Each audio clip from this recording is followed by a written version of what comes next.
आज है 31 अगस्त 2024 दिन शनिवार। Welcome back to clean news MP. चलिए देखते हैं मध्य प्रदेश की 25 फटाफट बड़ी खबरों को। इससे पहले आप न्यूज को कहां से देख रहे हैं हमें कमेंट में बताना बिल्कुल ना भूलें। साथ ही हमारे फेसबुक पेज को भी फॉलो करें। फेसबुक पेज का लिंक डिस्क्रिप्शन में दिया गया है। मध्य प्रदेश में 2 अक्टूबर से होने जा रहे बड़े बदलाव। जेलों का नाम होगा सुधार संस्था, अफसर कहलाएंगे सेवा अधिकारी।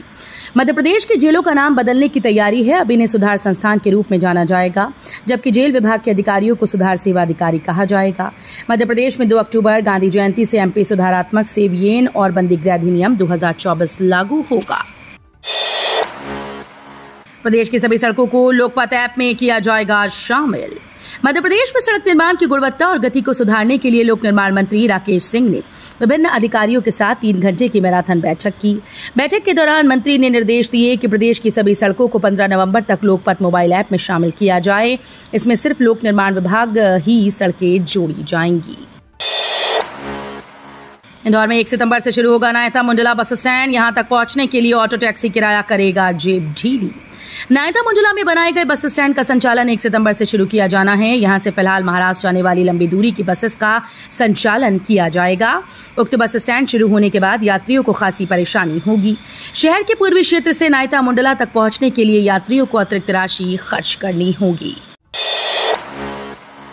एमएससी केमिस्ट्री, कार्बनिक रसायन और एमबीए एचए में पहली बार मिलेंगे 4 नए पदक। देवी अहिल्या विश्वविद्यालय ने दीक्षा समारोह को लेकर तैयारियां शुरू कर दी हैं। 2024-23 सत्र के मेरिट विद्यार्थियों को स्वर्ण व रजत पदक से सम्मानित किया जाएगा। इस बार समारोह में 4 नए पदक दिए जाएंगे। ये सर्वाधिक अंक प्राप्त करने वाले विद्यार्थियों को दिए जाएंगे। स्वर्ण व रजत पदक अलग अलग संकाय में रखे गए हैं। कलेक्टर ने जिला अस्पताल प्रबंधन को दिए निर्देश। पास दिखाने पर ही मिलेगा प्रवेश। जिला अस्पताल के सामान्य वार्ड से लेकर आईसीयू व इमरजेंसी वार्ड में मरीजों से मिलने वाले स्वजन की भीड़ परेशानी बन रही है। एक मरीज के पास 4 अटेंडर आने से वार्ड्स में भीड़ जमा हो जाती है। पिछले दिनों कलेक्टर संजीव श्रीवास्तव जिला अस्पताल का निरीक्षण करने पहुंचे थे। वार्ड में अटेंडर्स की अधिक संख्या देखकर उन्होंने अस्पताल प्रबंधन से कहा कि एक मरीज के पास एक ही अटेंडर रुकना चाहिए। पूरे देश ने सराहा इंदौर का वेस्ट मैनेजमेंट सिस्टम। मुख्य सचिव ने सम्मेलन में दिया प्रेजेंटेशन। विशाखापट्टनम में आयोजित 4th मुख्य सचिव सम्मेलन में प्रस्तुत इंदौर के वेस्ट मैनेजमेंट सिस्टम को पूरे देश ने सराहा। निगमायुक्त शिवम वर्मा ने इसे प्रस्तुत किया। अपर आयुक्त अभिलाष मिश्रा भी इस मौके पर उपस्थित थे। कार्यशाला का उद्देश्य देश के विभिन्न नगर निगम के बीच इंदौर के सफल वेस्ट मैनेजमेंट मॉडल का आदान प्रदान करना और इसे एक अनुकरणीय उदाहरण के रूप में प्रस्तुत करना था। राजधानी के सीएम राइज स्कूल से 2 साल बाद भी नहीं हटाए गए अचयनित शिक्षक। 2 साल पहले सीएम राइज स्कूल में शिक्षकों की पदस्थापना परीक्षा आयोजित कराकर की गई, जिसमें जो शिक्षक परीक्षा में शामिल नहीं हुए थे उन्हें दूसरे स्कूल में स्थानांतरण किया जाना था। लेकिन अब तक अचयनित शिक्षकों को नहीं हटाया गया। ऐसे में अचयनित शिक्षक स्कूल में खाली बैठे रहते हैं और कई जगहों पर विवाद जैसी स्थिति बनी रही। मध्य प्रदेश में अब फिर जिला सरकार योजना समिति होगी सशक्त। प्रभारी मंत्रियों को मिलेंगे अधिकार। मध्य प्रदेश में अब एक बार फिर से जिला सरकार की वापसी हो रही है। जिले में कौन सा विकास कार्य पहले किया जाना है और कौन सा बाद में, ये जिले में ही तय होगा। पूर्व की तरह जिला योजना समिति प्राथमिकताएं निर्धारित करेगी।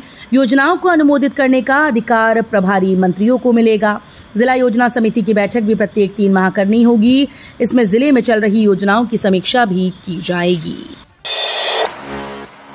बैकलॉग पदों की भर्ती के दस्तावेज गायब। भर्ती प्रभारी पर लगे आरोप। जवाहरलाल नेहरू कृषि विश्वविद्यालय में बैकलॉग पदों की भर्ती में हुई गड़बड़ी की गूंज भोपाल तक पहुंच गई। जनजागरण मंच ने इस पूरे मामले की जांच कृषि विभाग से कराने की मांग की। मंच ने आरोप लगाया कि भर्ती से जुड़े दस्तावेजों को गायब किया है। इन दस्तावेजों के आधार पर यह प्रमाणित हो जाएगा कि रोस्टर के मुताबिक बैकलॉग के पद भरे गए या मन मुताबिक। अब 2 रेलवे स्टेशन के बीच चल सकेंगी 5 से ज्यादा ट्रेन। ऐसे सिस्टम करेगा काम। रेलवे ने ट्रेन की संख्या और गति बढ़ाने के लिए रेल ट्रैक का विस्तार करने के साथ आधुनिक सिग्नल लगाना शुरू कर दिया। इटारसी से जबलपुर होकर मानिकपुर तक लगभग 510 किलोमीटर लंबे रेलवे ट्रैक पर ऑटोमेटिक सिग्नल सिस्टम लगाए जाएंगे। इन सिग्नल्स की मदद से 2 रेलवे स्टेशन के बीच एक साथ 4 से 5 ट्रेन चलाना आसान होगा। वर्तमान में मैनुअल और पूर्ण ब्लॉक सिग्नल सिस्टम लगाए गए हैं, जिससे 2 स्टेशन के बीच 2 ट्रेन ही चलाई जा सकती हैं। सीएम ने राजनाथ से दतिया और मुरैना को रक्षा औद्योगिक गलियारों में जोड़ने का किया अनुरोध। मुख्यमंत्री डॉक्टर मोहन यादव ने रक्षा मंत्री राजनाथ सिंह से शुक्रवार को दिल्ली में उनके निवास पर सौजन्य भेंट कर प्रदेश में रक्षा क्षेत्र में निवेश के संबंध में विभिन्न प्रस्तावों पर विस्तृत चर्चा की।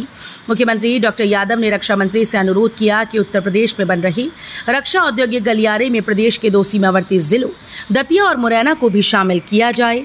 उन्होंने बताया कि दोनों ही जिलों में इस क्षेत्र के निवेश की अपार संभावनाएं हैं। लौटेगी बेगमों की दौर की व्यवस्था, मस्जिद में नमाज अदा करेंगी महिलाएं।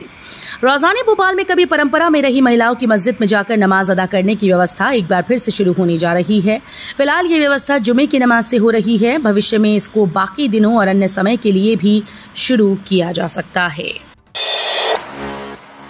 भोपाल में बार संचालन पर प्रशासन सख्त, रात 12 बजे के बाद खुले तो लाइसेंस होगा निरस्त।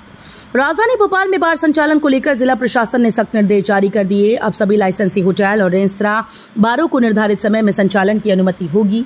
जिला प्रशासन ने स्पष्ट कर दिया कि यदि किसी बार का संचालन रात 12 बजे के बाद पाया जाता है तो इसे गंभीर अनियमितता मानते हुए अगले साल 2025-26 के लिए लाइसेंस नवीनीकरण की अनुमति नहीं दी जाएगी।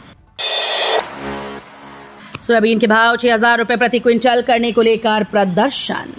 सागर जिले की रहली में किसानों ने एसडीएम को ज्ञापन सौंपा। किसानों का कहना है कि सोयाबीन फसल का समर्थन मूल्य 6,000 रुपए प्रति क्विंटल किए जाएं और समर्थन मूल्य पर खरीदी करने के लिए शासकीय खरीदी केंद्र बनाए जाएं। शुक्रवार को रहली में आसपास के गांव से आकर किसान सुबह से एकत्र होने लगे थे। एकत्र होकर किसान रहली एडीएम कार्यालय पहुंचे और वहां अपनी मांगों के समर्थन में नारेबाजी की। एमपी कांग्रेस में 3 सेक्रेटरी, 1 ज्वाइंट सेक्रेटरी नियुक्त। एआईसीसी ने कई राज्यों के प्रदेश प्रभारी और महासचिव के साथ सचिव और संयुक्त सचिवों की नियुक्ति की है। इसमें मध्य प्रदेश कांग्रेस के संगठन में बड़ा बदलाव किया। मध्य प्रदेश के लिए 3 सेक्रेटरी और 1 ज्वाइंट सेक्रेटरी बनाए गए। अखिल भारतीय कांग्रेस कमेटी ने मध्य प्रदेश में संजय दत्त, चंदन यादव और आनंद चौधरी को प्रभारी सचिव की जिम्मेदारी सौंपी, जबकि रणविजय सिंह को संयुक्त सचिव बनाया। वहीं कांग्रेस के पूर्व विधायक कुणाल चौधरी का कांग्रेस संगठन में कद बढ़ा।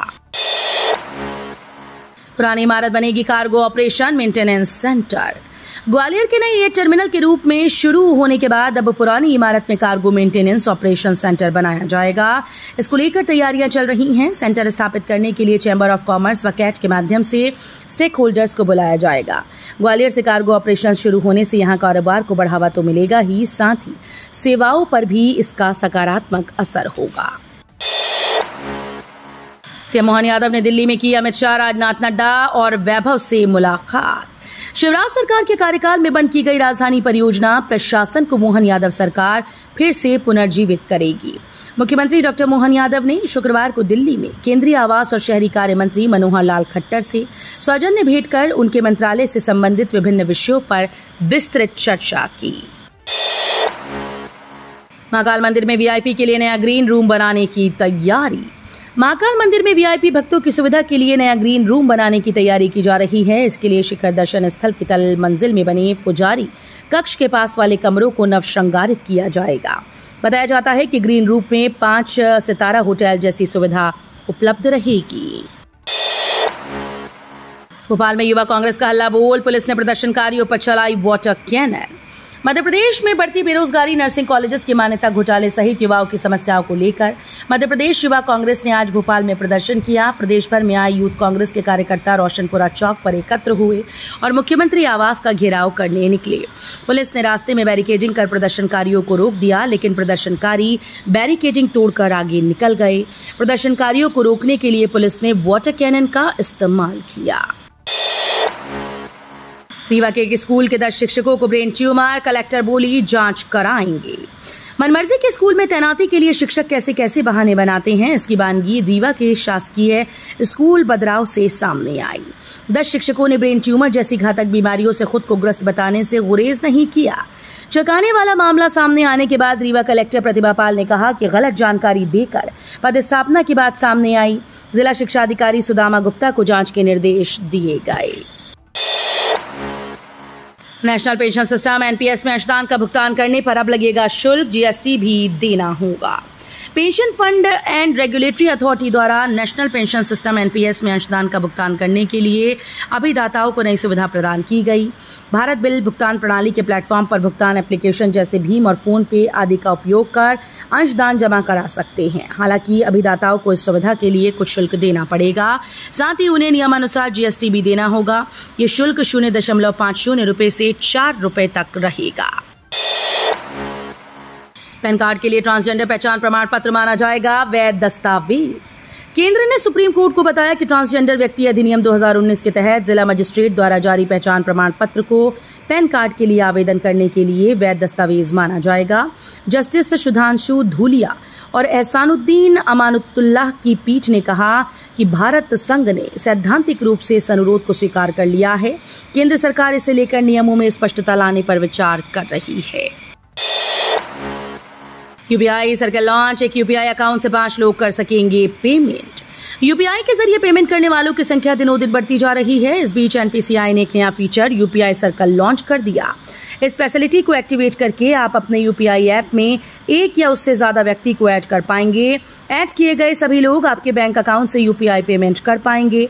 आप जिसे यूपीआई सर्कल में जोड़ेंगे वो व्यक्ति सेकेंडरी यूजर होगा और आप प्राइमरी यूजर होंगे। 346 हेक्टेयर में लॉयर्स का सर्वे चिन्हित किया सांताऊ।